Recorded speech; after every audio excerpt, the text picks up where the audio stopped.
All right, folks, we are back to Garza, Gaitan, and the game.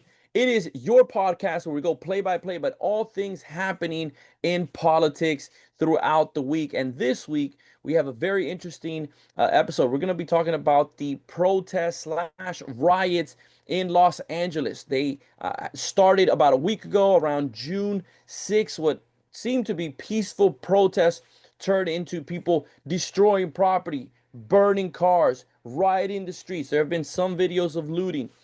It just really went in a direction that the country, when you look at the images, when you look at what's coming out of it, it is not that freedom of speech, which we all believe in, that is part of our Bill of Rights. It has really turned into something beyond that. But today, to talk about the topic, not only do we have Daniel Garza, your host here on a weekly basis, but we also have Daniel Garza joining us once again to talk about these topics. Very key. How are both of you guys doing today?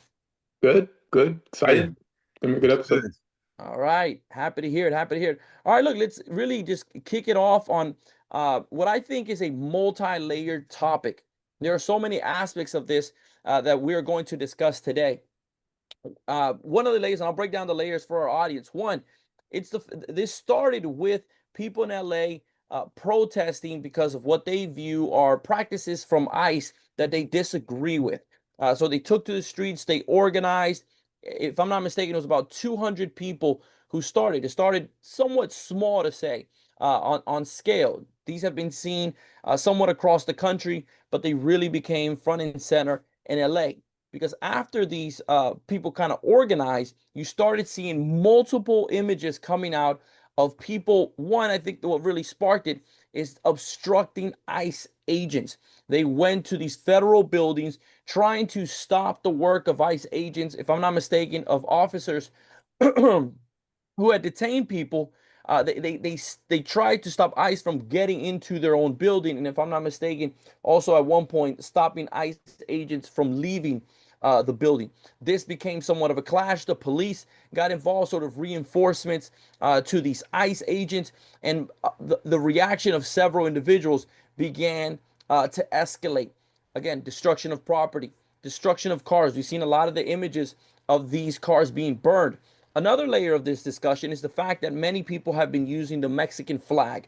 They have been waving it while doing a lot of the looting. A lot of the Mexican flags are also used during the peaceful protests, but I want to get into that topic a little bit as well. The other layer of it is then that President Trump comes in, makes an announcement that he's going to federalize National Guard. National Guard is typically used by governors, by the state, but Title 10 does allow for presidents to federalize it, something that was used. It hasn't been used since about 1965, 64 during the protests in Salem, Alabama. A lot to unpack here. Daniel, I want to start with you with your general point of view of these events. How do you see it? Well, Whitey, for the most part, I think the woke left is losing the game here because what you're seeing is the execution of law that is codified, the deportation of folks who entered the U.S. without prior authorization, who then have committed crimes or were criminals, fleeing prosecution from their countries of origin.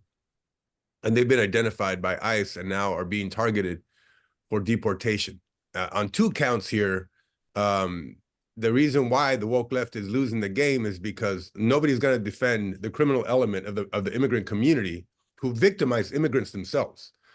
So I'm not going to associate to that. I'm not going to play a defender of that. I'm sympathetic to the immigrant cause in the sense that I would like to expand legal immigration and opportunities to enter the U.S. and, of course, benefit from the opportunities that are offered by our economy, which is great. That's what my parents did. That's what other people have done. And no country has, I think, allowed more immigrants in the history of the world to achieve, a rise in their quality of life like America has. Now, having said that, at the same time, like I said, Trump is executing what is a normal part of the presidency, which is to execute Daniel, law. Yeah, You know, sorry to interrupt you before we get into that because I do want to get into that topic specifically. But I want to see if we can expand a little bit of what you said here. I mean, look, there are individuals who are saying, "Hey, we need to have a real discussion on immigration reform," yeah, but that discussion, if that's the discussion you want to have, has now been hijacked. That's no right. longer the discussion being had because a group of people have now taken to destruction and violence. And I don't think that's being called out by even the left who wants to have the immigration discussion, right? So let's say you have a disagreement with what's going on with ICE, right? There are channels and ways to do that.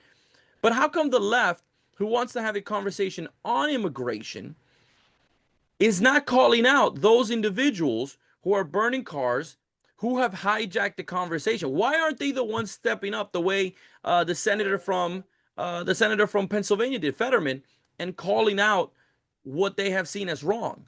Because for the most part, the left likes to think that in order to achieve their agenda, they can justify any means necessary. And here, in this case, any means necessary means throwing rocks, bricks, projectiles at law enforcement, assaulting law enforcement, the destruction of property, arson, blocking traffic, anti-American expressions, driving motorcycles into cops. And so these are justified means to a lot of folks on the left. Not all of them, of course. I think the vast majority of those on the center left would prefer peaceful protests, and there are peaceful protests occurring in LA and in other cities. But unfortunately, those folks have been co-opted by the Antifa element, the radical woke wing of the Democrat Party. And Trump is done waiting for Democrat mayors and governors to act on unlawful, violent protests hell-bent on destruction and looting. You've crossed the line, and you've lost sympathy from a lot of Americans to your cause. And unfortunately, that's what's happening now. But yeah, this is a space or a situation, Wadi, where if you recall in January 6th, as soon as it happened, I was on television condemning the whole thing. Because again, once you cross into lawlessness and chaos and start breaking, windows and destroying property and assaulting human beings, you're on your own. That is not to be tolerated. That is not to be promoted or condoned. And so what you're seeing here is the left cowering into their position and just watching from afar as the radical element, violent element of their party is in wanton, recklessness, and they should stand down. Yeah, I want to bring Daniel here into the conversation. Daniel, in this discussion, I mean, you who someone isn't day to day in politics in the sense that you're not working in it, what's that outside point of view when you're seeing these clashes, when you're seeing uh, people who move from peaceful protest into vandalizing, into destruction? What do you think that does, one, to the conversation that we should be having? What does that do to now the discussion of people trying to defend that as freedom of speech, but obviously it crosses the line? What's your take on the topic? So there's a lot of interesting pieces at play here from so many different perspectives. So one of the worst things for me personally, as a Mexican American who's decently proud of being Mexican, it's the way the Mexican flag is getting waved around at these protests. It's almost like they're turning it into another LGBT, Black Lives Matter, Palestine, um, Antifa flag, where it becomes symbolic with like the woke BLM. left and these riots and chaos and uprising.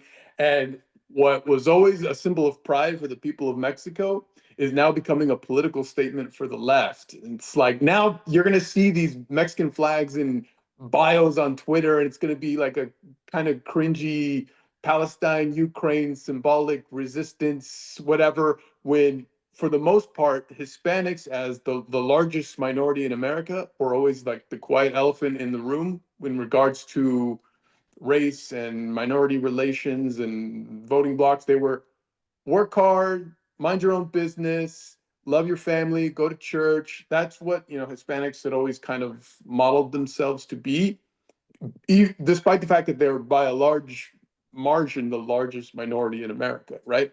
And I can see two sides for the third generation Hispanics.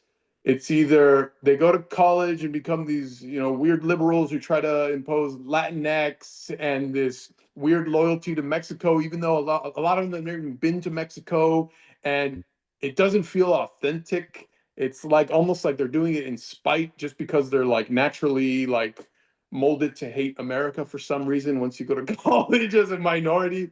And the other side, you see the other third generation Hispanics who are joining Border Patrol, becoming police officers or law enforcement, or starting their own businesses, or starting their own construction companies, or working in oil or trucking, and they work hard and they make their money and they want to be alone. And the issue of immigration, it's not that they're for or against, they just don't care. It doesn't matter to them, right? Like they're worried about the economy and their families and their children, and they see no parallel to Venezuelan gang members coming in illegally. And CNN kind of had to, like, I don't know, almost embarrassingly admit that new Rasmussen poll where it's 63% of Hispanics, the largest event, like I'm talking white, Asian, black, Hispanics have the highest approval rating with Trump. Why? Because this is a winning issue for Trump. Hispanics, it's almost like mean to say it, but they're like kind of close the door behind you once you're in kind of deal. Like if they came to escape gang violence in their Central American country, do you think they're going to be in favor of gang members coming in illegally to the country? Yeah. No. If And what they I think spend is, 10, 20, 15 years trying to go through the process of becoming legal American citizens, do you think they're going to want illegals coming in and taking advantage of government programs and Yeah. skipping the line and not having to pay the fees and the whole long process that they had to? No, they're not going to support that. And there is also, like I mentioned, it becomes almost a non-factor, immigration as an issue, and that might surprise people on the left, specifically white people who kind of have that white savior complex, where like Mhm. they have to look out for the minority, and they think, for Hispanics the only issue that matters is immigration. Most don't care about that anymore. They're here, they've been legal, their parents were born here, they're citizens, they work hard, they pay their taxes. Immigration's not really that important to them, especially if those immigrants are coming here illegally from dangerous countries like, Venezuela and Nicaragua. The plight of the illegal immigrant almost means virtually nothing to the average Hispanic in America today. And you can see that in but the approval rate. It's a winning issue for Trump now. yeah, what I would add, I would merge almost like two of your points there, Daniels. What I would say, in the ones who do care, it's they understand the nuances, like you were saying, of there's a difference between those who came here legally, those who are right with the law. Then them understand that there are some people who are here that are breaking the law, right? So the ones who do care about the immigration issue, they understand the nuances for them. It's not a black and white issue. It's not that every immigrant in the country, like Daniel many times says, is a valid Victorian. But they also understand that not every immigrant who is here is a criminal. They understand the nuances of what's right and what's wrong. They understand the nuances of those who follow the law and those who don't. So they care about it, and they understand that when the administration is saying we're going to go after those who are criminals, they say I support that. When they say, hey, we're going to have border patrol, border security resources, at the U.S. Mexico border, they support it. So I think that approval rating is a reflection of some individuals who are viewing other topics as more important, and those who do care about immigration, that they understand the nuances of it. Daniel, I want to ask you a little bit, Daniel, I want to ask you a little bit of what Daniel talked about when it comes about, one, the Mexican flag. I know you've posted a lot on X on this topic, but I also want to ask you, what is the right way to do this? Right? I think there's possibly a lack of leadership. I don't want to say across the entire Hispanic community, but on the left, there's just a lack of leadership, period. I think there was a time and there were other places where people were more organized and were doing it the right way. In your opinion, what is the right way to go about advocacy, about protest, about caring about these issues? Yeah. So look, to me, I want America to be a high trust society, right? Leave a book, take a book, that kind of stuff, where people are trusted to do the right thing. People are trusted to be responsible, to take care of each other, to look out for each other, neighborhoods where people talk to each other and interact. Um, And unfortunately, we're kind of losing that. The crime in urban areas has skyrocketed. Open borders has left us, I think, vulnerable to a lot of folks who have come in, a criminal element within that hardworking immigrant community that comes to do harm, right? That comes to exploit America.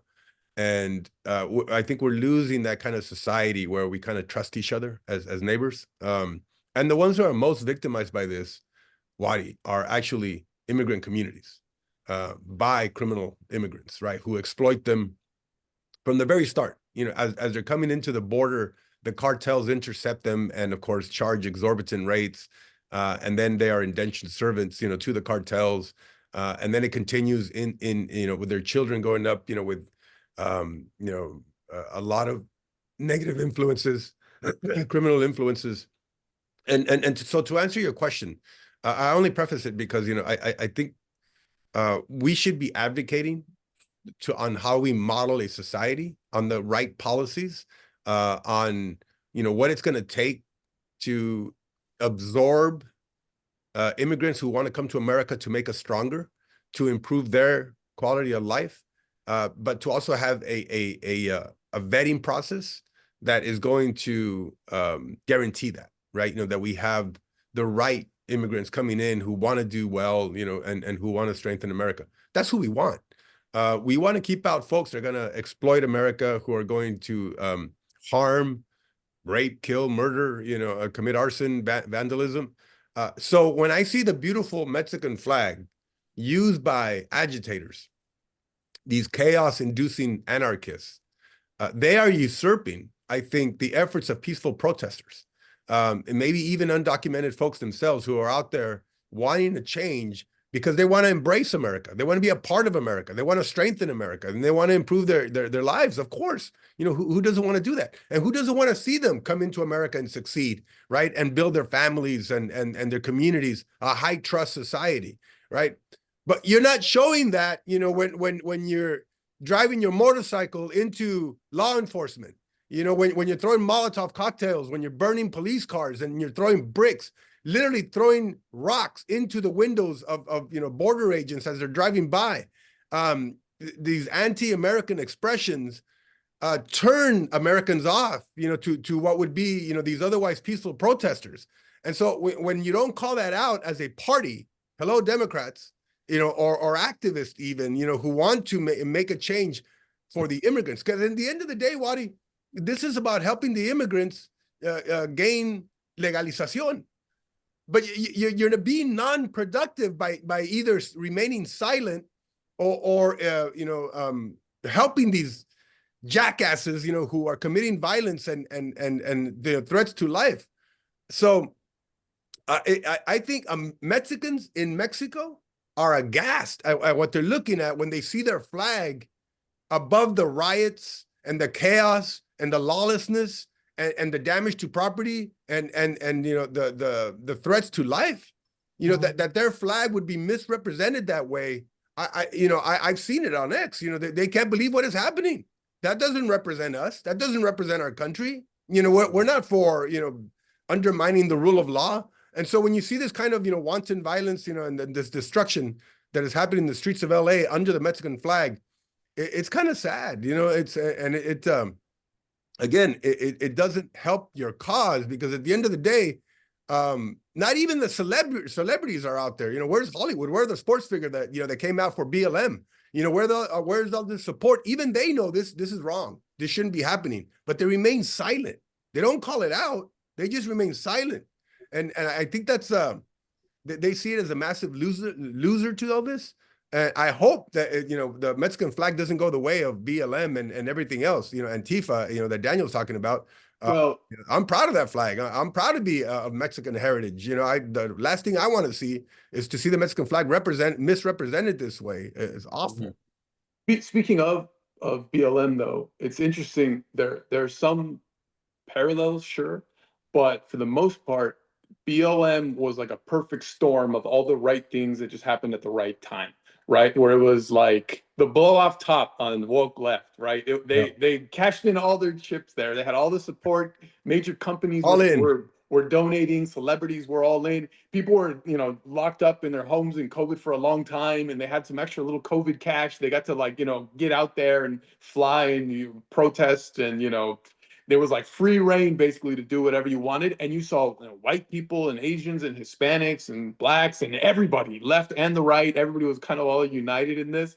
But like I said, there's like that moral currency. They cashed in all their chips. Yep. So the left thought we were going to have another BLM speed run here with these immigration riots, but it's not a popular subject because it's legal immigrants have shifted 40 points to the right in support of Trump's immigration Yes. policies.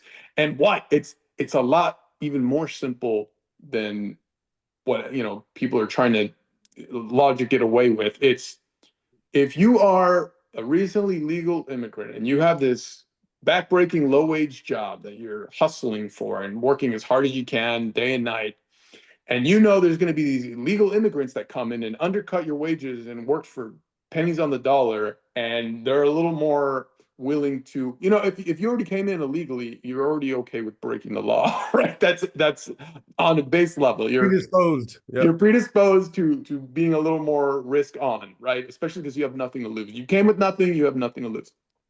So if their wages are going to get, undercut, you're not going to be in support of more people coming in, especially if they're illegal and you've been here legally. So again, with the parallels to Black Lives Matter, you don't have that already base level support, right? And what was considered like crazy conspiracy theories around Black Lives Matter about the paid agitators and the people that would drop off the Turned out to bricks be or true. people thought you were a conspiracy theorist nut job if you suggested that there was some paid protesters out there in the Black Lives Matter, right? And now it seems like generally almost accepted that a lot of these protesters are paid, right? That there's some conspiracy, deep state, big arm funding these things to sow unrest.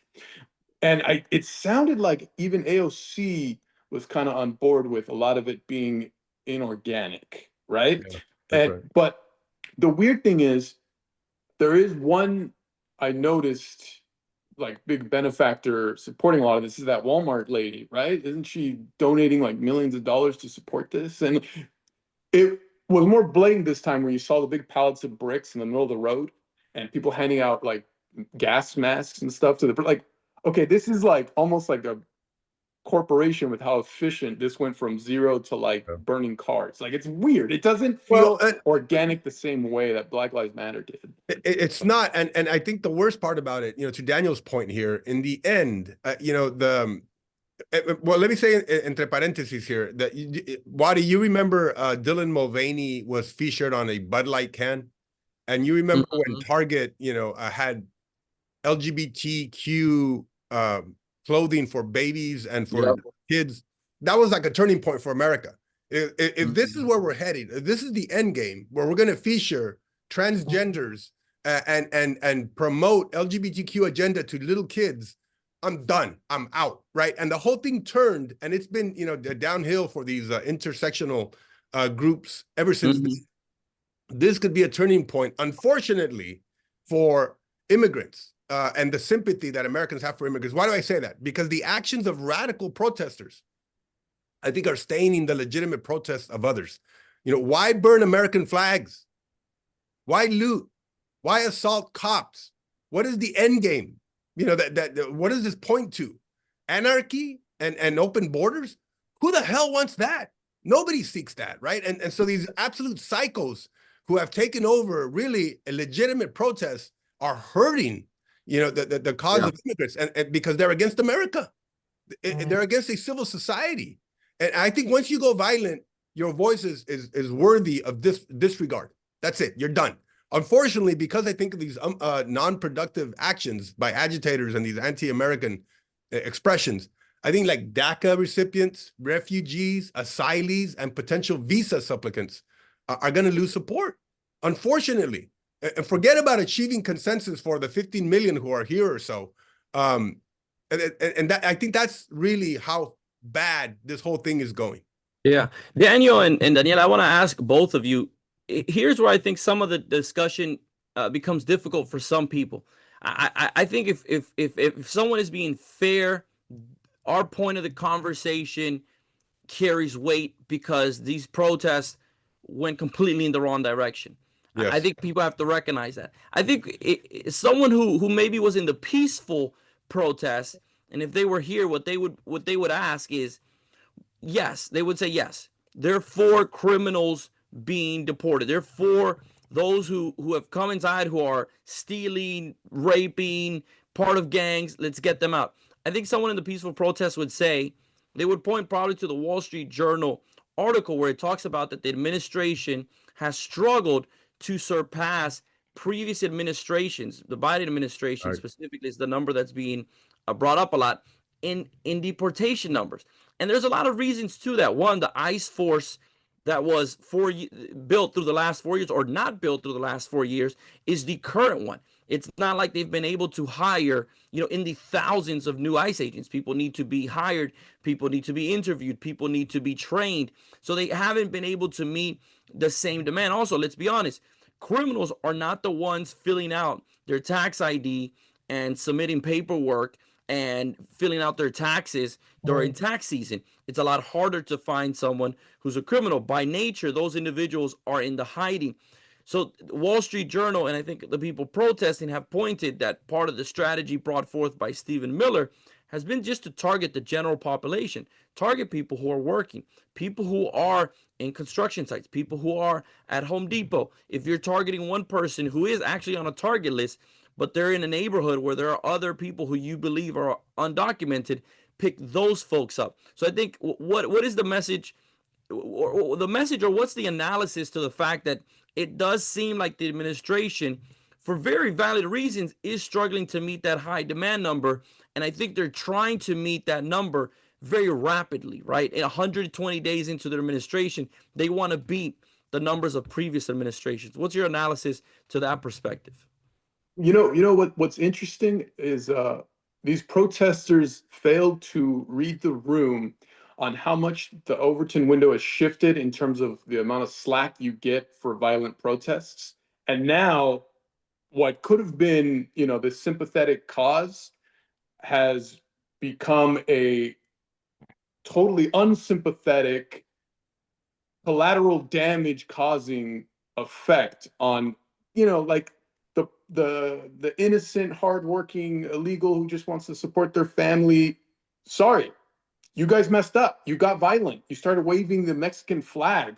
You eroded any possible sympathy for that, model illegal that, they like to highlight, because now they're going to get lumped in with all the criminal illegals, which, I mean, the when you don't when you can't understand, like, Black Lives Matter was an eternity ago, okay? Like, it's only been 5 years, but that was like a different world. Like, you were talking about the trans thing. You had Simone Biles recently come out in support of trans athletes, and then 2 days later having to completely retract and apologize for The saying blowback that. was intense. That That's unthinkable 5 years ago. That would not. That's a whole different planet we live on. Okay, like, I'm sorry to these protesters, but you're 4 or 5 years too late. Okay, like, you don't have the same sympathetic, weird USAID funding backing, like, puppet arms supporting you financially like you did before. You don't have that white guilt that was existent 5 years ago with George Floyd. That doesn't exist anymore. And your own people, your own Hispanics, don't care. Okay, it doesn't matter to them anymore. They're here, especially because the amount of press that, the criminal illegals get freaks people out, and they want them all gone. And if there's going to be a little collateral damage, I'm sorry, that's just how it goes now. Like, you ran out of slack.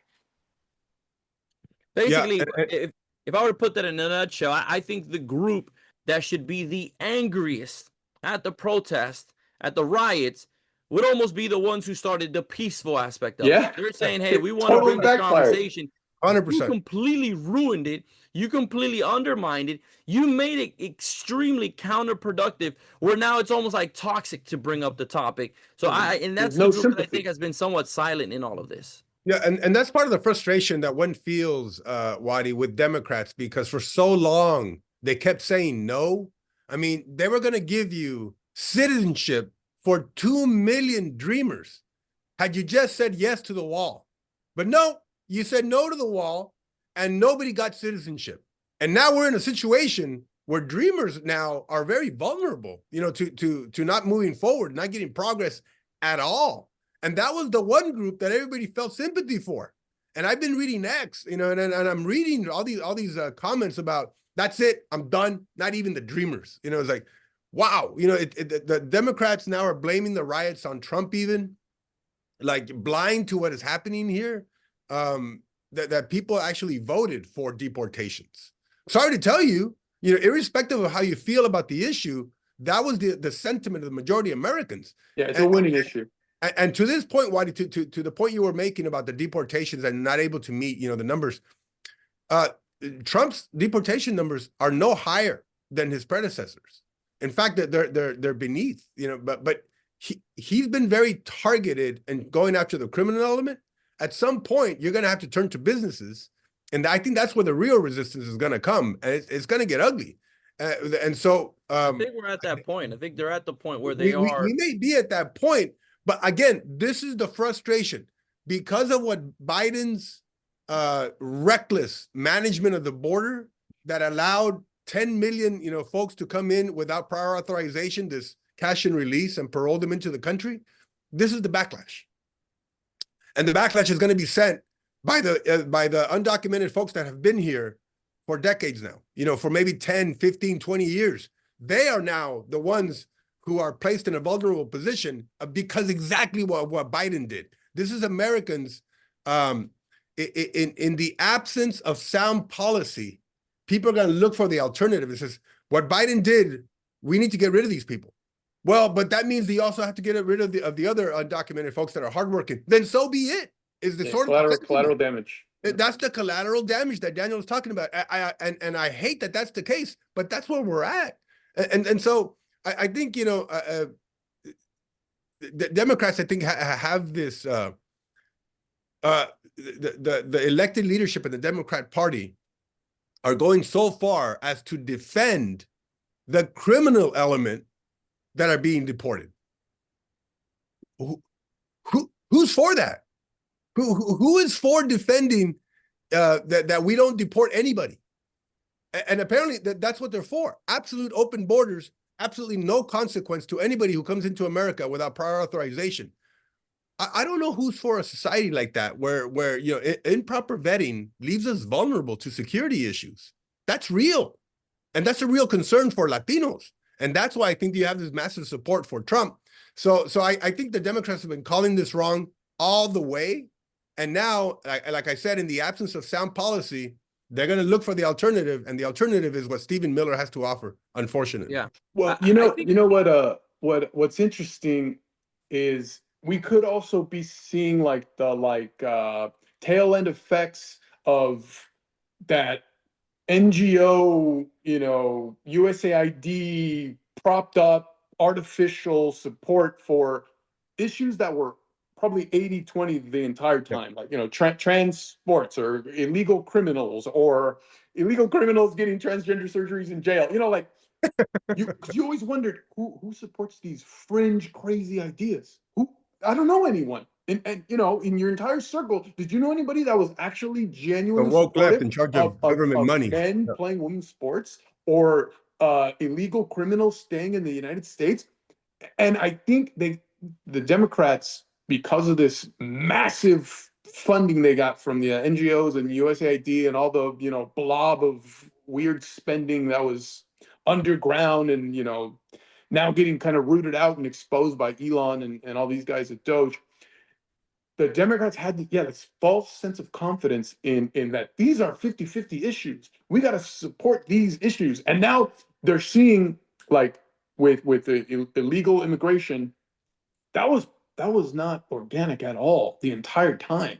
Like, most Hispanics are not in favor of illegal immigrants coming in and flooding in, right? And for a long time, Democrats had like that carrot on a stick mentality with immigration and Hispanics.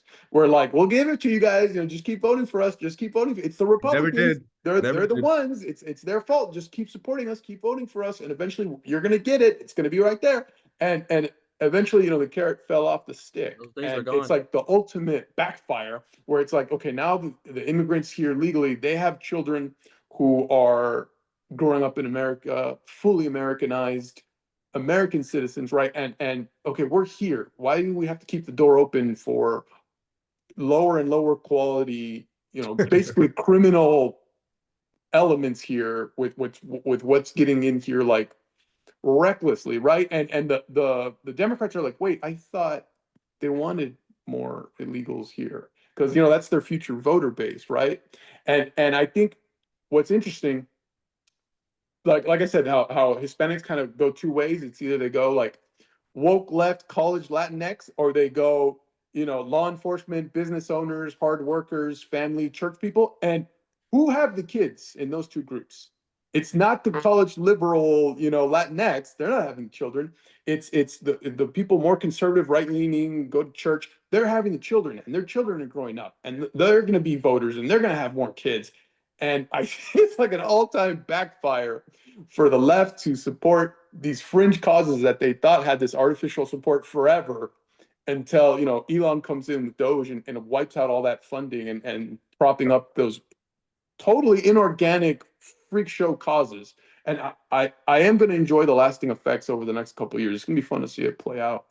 I, I also want to talk a little bit about the sort of the two leaders per se in this discussion, which is the governor of California, Newsom, right? Who there is a responsibility from the point of view of a governor of a state to come into these situations.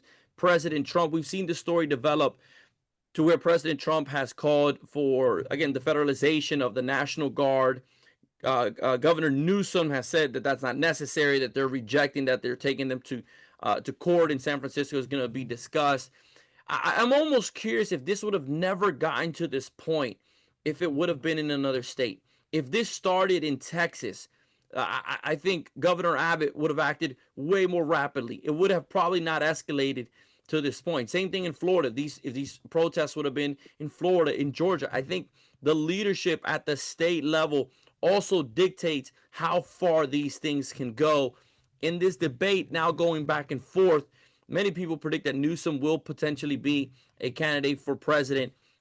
Daniel, how do you view what's going on? The sort of lack of leadership from Newsom, his then coming up and saying no to Trump's federalization, taking them to court. Where does this go? Where does this end? Yeah, man. Look, I just feel that Trump is really good at reading Americans. And, when they saw what happened in Minnesota under Waltz, where this feckless, weak response to, the riots that were happening in Minneapolis, and those cities, the destruction, the wanton destruction, and the cops, ordered to stand down in Seattle, where they took over an entire,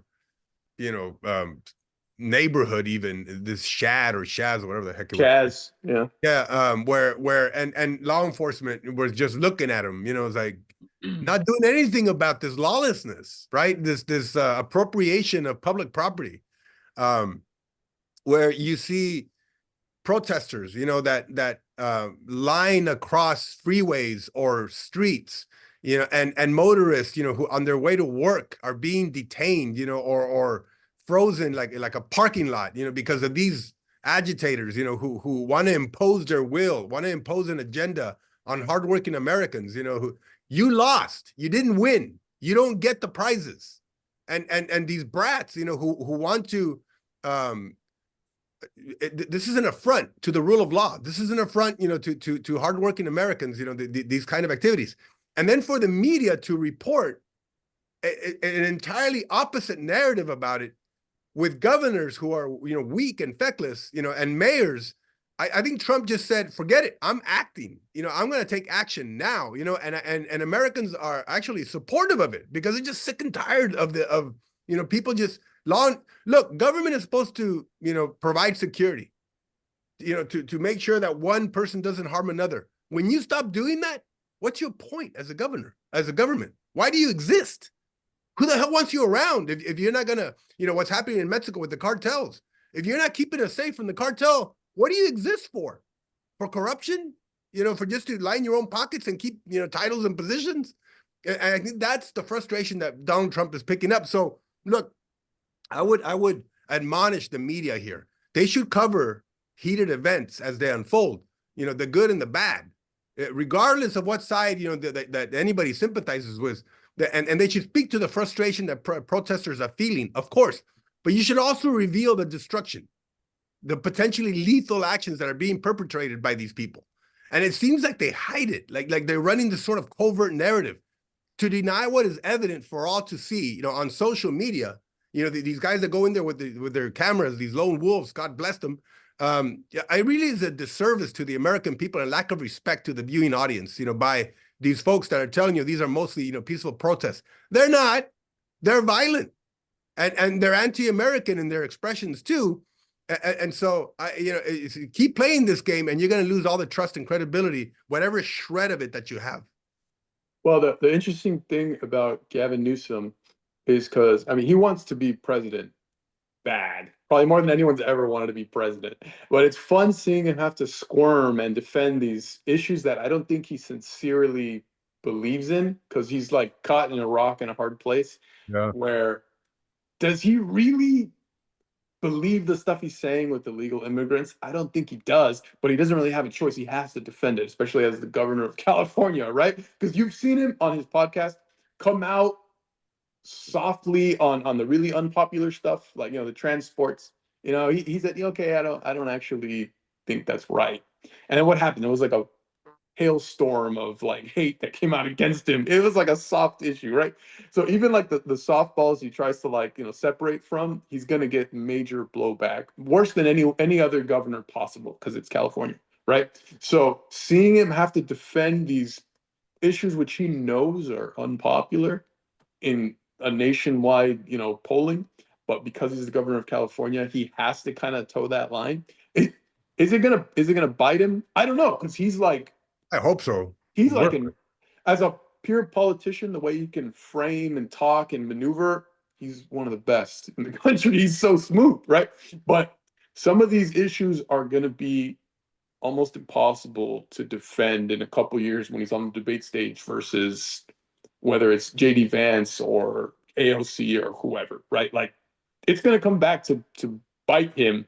Um, how he plays out the next couple weeks, though, are going to be very telling. Like, is he going to try to softly, once he realizes how unpopular it is, like softly kind of, oh, we strongly condemn the violence, or oh, we strongly support the people's right to what kind of language is he going to use? Because the way he speaks is it's very articulate, very sharp. He's a savvy guy, but I don't know if you can maneuver yourself out of this one. The way Donald Trump's been able to like squirm out of tough spots his entire political career, I don't know. I'm enjoying watching him be held over the fire Yeah, personally. Yeah, Newsom has a tiger by the tail, that's for sure. And I think his desire for power is only equal to Beto O'Rourke's, desire for power in Texas. Anyways. yeah, and I think it's a miscalculation from his part. I think this really could have been a story of leadership, a story of where he came out and supported the peaceful protest, but also where he drew the line on the violence. He could have shown real leadership. He could have been the one to leverage the National Guard and said, "Hey, we're going to use everything we need when it comes to defending." Our police officers, agents. There is a right and there is a wrong. On the right, I will stand with the people of California peacefully protesting, and on the wrong, I will come out against those, even if they are from my state. I think that could, if anything, that could have really elevated him beyond California politics. Remember, California is really a leftist woke state. It is not a reflection of what I think. It is not a reflection of even, I would say, the left in other states. And I think this is where he could have shown real leadership in this. Well, and to be fair, Wadi, there are massive pockets of conservatives. There are across the entire state, people who are center right who feel very different, from the woke left, and and are aghast as to what's going on. So, my heart goes to those folks, who would rather see, orderly protest, people petitioning their elected leadership in a way that is productive and actually creates progress towards the issue at hand. But nope, you have to put up with these jackasses, who are, in a very real way, I think, being counterproductive to the cause. Very much being counterproductive to the cause. All right, folks, there you have it. That has been our episode for today for Garza Gaitan and the game with the special guest Daniel Garza here. Make sure to subscribe. We're on YouTube, TikTok, and Instagram. Stay tuned because a lot more to come down the line.